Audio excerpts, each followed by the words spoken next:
या अगोदर तुम्ही भरपूर प्रकारच्या वांग्याच्या भाज्या खाल्ल्या असतील. पण या पद्धतीने एकदा जर वांग्याची भाजी बनवलीत ना, तर घरातले सगळे खुश होणार. शिवाय बोटे चाटत खाणार ही गॅरंटी आहे माझी. तर बघा एकदम भन्नाट अशी मस्त अशी मी वांग्याची भाजी बनवलेली आहे आणि आता तुमच्यासाठी सुद्धा ही रेसिपी मी घेऊन आलेली आहे. एकदम भारी रेसिपी आहे बघा. 10 ते 15 मिनिटामध्ये फटाफट तयार होते आणि जास्त काही पूर्वतयारी न करता आपण पटकन वांग्याची भाजी कशी बनवू शकतो. पाहुणे अचानक घरी आलेत आणि पटकन पाहुण्यांसाठी काहीतरी करायचं आहे. लगेच सुरुवात करूया. पण त्या अगोदर तुम्ही चॅनलवर नवीन आहात ना, तर चॅनलला सबस्क्राईब जरूर करा आणि हो, हा व्हिडिओ तुम्हाला जरा जरी आवडला ना, तर व्हिडिओला लाईक जरूर करा. तर मंडळी इथं मी घेतलेले आहेत वांगे. तर इथं मी माझ्याकडे छोटी वांगी घेतलेली आहेत, थोडेसे पांढरट आहेत. तर ती वांगे मी मार्केटमधून आणलेली आहेत. तर तशीच वांगी मला भेटली तर ती वांगी घेतलेली आहेत. यातून थोडेसे वेगळ्या पद्धतीची सुद्धा वांगी तुम्हाला भेटून जातील. तर मार्केटमध्ये वांग्याचे भरपूर प्रकार आहेत. तर मी इथं छोटी छोटी वांगी घेतलेली आहेत, कारण भरली वांगी करायची म्हटलं तरी वांगं हे छोटंसंच लागतं. पण आपण आज भरली वांगी न करता आपण आज भन्नाट असा वांग्याचा प्रकार बनवतोय, त्यामुळे तुम्ही व्हिडिओ स्किप करू नका, व्हिडिओ शेवटपर्यंत बघा. तर इथं बघा मी वांग्याचे थोडेसे काटे काढून घेतलेले आहेत. इथं खूप काटेरी वांगे आहेत, त्यामुळे याचे काटे काढून घेते आणि वांगं हे व्यवस्थित असं चिरून घेते. वांगं चिरताना एक गोष्ट लक्षात ठेवायची आहे, तर आतून वांगं किडकं आहे की नाही पाहायचं आहे. त्यामुळं वांग्याच्या मधून अशा 4 फोडी न करता आपण वांग्याच्या कमीत कमी 6 फोडी तरी कराव्यात. त्या कशा करायच्या बघा, पुढं व्हिडिओमध्ये मी सांगणारच आहे. तर मी इथं 4च फोडी केलेल्या आहेत, कारण पाहिलं आधी वांगं किडकं आहे की नाही. तर बाहेरून तर वांगं मला किडकं दिसलं नव्हतं. तर बाकीच्या वांग्याच्या मी अशा 6 फोडी केलेल्या आहेत. इकडून 3 म्हणजे मधोमध वांगं कापलं ना, तर त्याचे 3 काप करायचे. आडवे 3 आणि उभे 3 असे 6 काप करून घ्यायचे. तर सगळे वांगे मी चिरून घेतलेले आहेत. लगेच वांगे चिरल्यानंतर पाण्यामध्ये टाकलेले आहेत, कारण वांगं चिरलं की लगेच काळं पडतं. तर इथं मी मसाल्यासाठी साहित्य घेतलेलं आहे. खोबरं, जिरे, शेंगदाणे आणि कोथिंबीर आणि हिरवी मिरची. तर आणि आता यामध्ये घालूया मीठ. लसूणसुद्धा घेतलेला आहे. शेंगदाणे मी इथं भाजलेले वापरते. तर आता इथं आपण वांग्याचा मसाला तयार करून घ्यायचा आहे. इथं मी खोबऱ्याचा किस घेतलेला आहे. तुम्ही खोबरं जरी तुकडे करून घेतले तरी मिक्सरमधून फिरवले तर काहीच हरकत नाही. आता हे सगळं साहित्य आपण मिक्सरमधून फिरवून घ्यायचं आहे. हिरवी मिरची मी जास्त वापरलेली आहे, कारण मिरची कमी तिखट होती. तर आज आपण भन्नाट अशी मस्त खारं वांगं कसं करायचं पाहतोय. तर इथं खारं वांग्यासाठी लागणारा जो मसाला आहे, तो मसाला इथं आपण तयार करून घेतलेला आहे.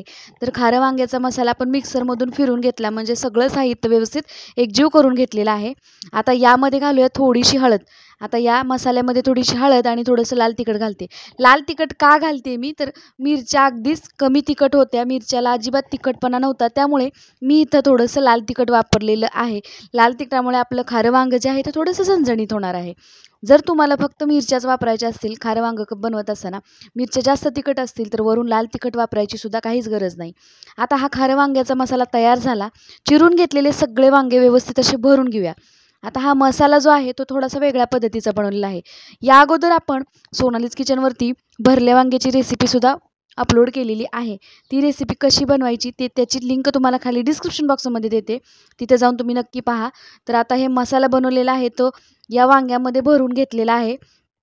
तर आता हे सगळा मसाला वांग्यामध्ये भरून घेतला आणि थोडासा जो मसाला आहे तो सुद्धा उरलेला आहे. नमस्कार मंडळी, सोनालीज किचन अँड ब्लॉग चॅनलवरती आपलं मनापासून स्वागत आहे. तर गॅसवरती इथं मी कढई ठेवलेली आहे आणि कढई चांगली गरम झाल्यानंतर त्यामध्ये मी ओतलेलं आहे तेल. तेल थोडंसं खाऱ्या वांग्याला जास्तच लागतं. तर इथं मी अर्धी वाटी तेल ओतलेलं आहे. आता कढईमधलं तेल चांगलं गरम झालेलं आहे. नंतर त्यामध्ये जिरे आणि मोहरी घातली. मोहरी चांगली तडतडू द्यायची. अगोदर मोहरी घालायची फोडणी घालत असताना आणि वरून नंतर जिरे घालायचे. जिरे मोहरी दोन्ही चांगलं तडतडल्यानंतर मी इथं त्यामध्ये थोडासा कढीपत्ता घातलेला आहे. कढीपत्तासुद्धा चांगला लालसर होईपर्यंत परतून घ्यायचा. आता यामध्ये आपण या मसाल्यामध्ये सगळं घातलं असल्यामुळे वेगळं काही आलं लसणाची पेस्ट वगैरे घालायची काहीच गरज नाही. आता जो उरलेला मसाला आहे तो आपण या फोडणीमध्ये घातला आणि थोडासा या फोडणीमध्ये 5 मिनिट तरी परतून घेऊया. त्यामुळे काय होतं, आपल्या भाजीला जो आपल्या खाऱ्या वांग्याला जो आहे ना, तो टेस्ट खूप छान येते.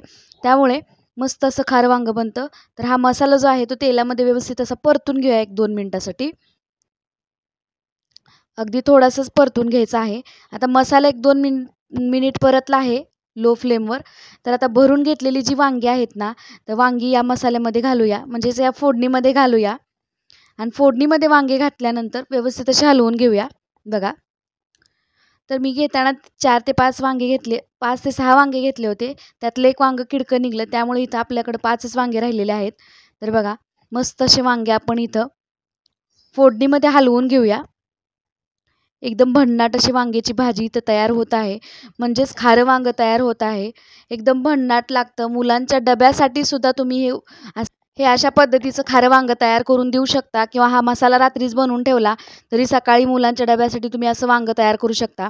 वांग्यावरती एक 5 मिनिटं असं झाकण ठेवून दिलेलं आहे आणि आता याला एक 5 मिनिटासाठी असंच तेलामध्ये वाफवून घेतलेलं आहे. आता 5 मिनिट झालेले आहेत. थोडंसं मी यामध्ये पाणी ओतणार आहे. तर सुरुवातीला थोडंसं अर्धी वाटी पाणी मी ओतलेलं आहे आणि नंतर इथं अर्धा ग्लास मी नंतर पाणी ओतणार आहे. आता तुम्हाला खारं वांगं मोकळं खायला आवडतं की सरभरीत खायला आवडतं, त्या पद्धतीनं तुम्ही खारं वांगं बनवा. तर मी इथं सरभरीत खारं वांगं बनवणार आहे. त्यामुळे मी थोडंसं पाण्याचा जास्त वापर केलेला आहे. त्यामुळे काय होतं, वांगं पण व्यवस्थित शिजतं आणि आपलं खारं वांगं सरभरीत आपल्याला पाहिजे तसं तयार होतं. तर आता हे खारं वांगं जे आहे त्यामध्ये पाणी ओतल्यानंतर एक 10 मिनिटासाठी झाकून ठेवून द्यायचं. मध्ये मध्ये आपण झाकण काढून याला व्यवस्थित असं हलवून घ्यायचं आहे. तर बघा, अधूनमधून याला झाकण काढून हलवून घ्यायचं. तर हे वांगं जे आहे ते थोडंसं शिजत आलेलं आहे. तर थोडंसं खालीवर करून घेतलेलं आहे मी. आणखीन एक 2 मिनिटासाठी याला झाकण ठेवून देते. तर बघा, हे आपलं वांगं मस्त असं शिजलेलं आहे. आपलं खारं वांगं जे आहे ते तयार झालेलं आहे. यामध्ये आपण थोडंसं लाल तिखट वापरल्यामुळे याला थोडासा लालसर कलर आलेला आहे. ॲक्च्युअलमध्ये खाऱ्या वांग्याला थोडासा पिवळसर कलर असतो. तर मी इथं मिरची तिखट नसल्यामुळे थोडंसं लाल तिखट वापरलेलं आहे. पण अगदी चवीला भन्नाट अशी लागते ही भाजी, मस्त लागते. आणि शिवाय मुलांच्या डब्यासाठी करत असताना तुम्ही जर यामध्ये थोडीशी मिरची स्किप करा. मिठाचं द्यायचं आहे, मिरची स्किप केली चालेल. लसूण, आलं आणि खोबऱ्याची पेस्ट यामध्ये भरून मस्त असं खारं वांगं मुलांच्या डब्यासाठी तुम्ही बनवून देऊ शकता. तर इथं 10 ते 15 मिनिटानंतर पाहिलं आपण, इथं आपलं खारं वांगं शिजलेलं आहे. आणि आता गॅसवरून मी कढई जी आहे ते खाली उतरून घेतलेले आहे. खारं वांगं शिजून झाल्यानंतर वरून थोडीशी कोथिंबीर घातली. तर मस्त असं आपलं झणझणीत इथं आपलं खारं वांगं तयार झालेलं आहे. तर मंडळी, वांगं बनवण्याच्या भरपूर अशा पद्धती आहेत. प्रत्येकाकडे वेगवेगळी पद्धत आहे. तर मंडळी, ज्या पद्धतीने मी माझ्या घरामध्ये खारं वांगे बनवते ना, त्याच पद्धतीने मी तुमच्यासोबत ती रेसिपी शेअर केलेली आहे. एकदम साध्या आणि सोप्या पद्धतीनं रेसिपी बनते. जर तुम्हाला मुलांच्या डब्यासाठी खारं वांगं बनवायचं तर मसाला अगोदरच करून ठेवा. मिरची फक्त स्किप करा, बाकीचा मसाला आहे असा ठेवा. तर मस्त असं भन्नाट इथं आपलं खारं वांगं तयार झालेलं आहे. आय होप माझी ही रेसिपी तुम्हाला नक्कीच आवडली आहे. अहो, मग वाट कोणाची बघताय? रेसिपी आवडली तर रेसिपीला लाईक जरूर करा आणि हो, तुमच्या प्रतिक्रिया मला कळवायला विसरू नका. आणि हो मंडळी, सोनालीज किचनवरती या अगोदर वांग्याचं भरीत, वांगं चिरून कसं बनवायचं त्याची सुद्धा रेसिपी तुमच्यासोबत शेअर केलेली आहे. मुलांच्या डब्यासाठी तुम्ही आवर्जून तशी भरीची रेसिपी करू शकता. वांगं न भाजता भरीत कसं बनवायचं ते दाखवलेलं आहे. ती लिंक तुम्हाला खाली डिस्क्रिप्शन बॉक्समध्ये मिळेल. तिथे जाऊन नक्की चेक करा. तर चला मंडळी, पुन्हा भेटूया अशाच एका थोड्याशा हटके रेसिपीसोबत. तोपर्यंत मस्त खावा आणि मजेत राहावा. व्हिडिओ पाहिल्याबद्दल धन्यवाद.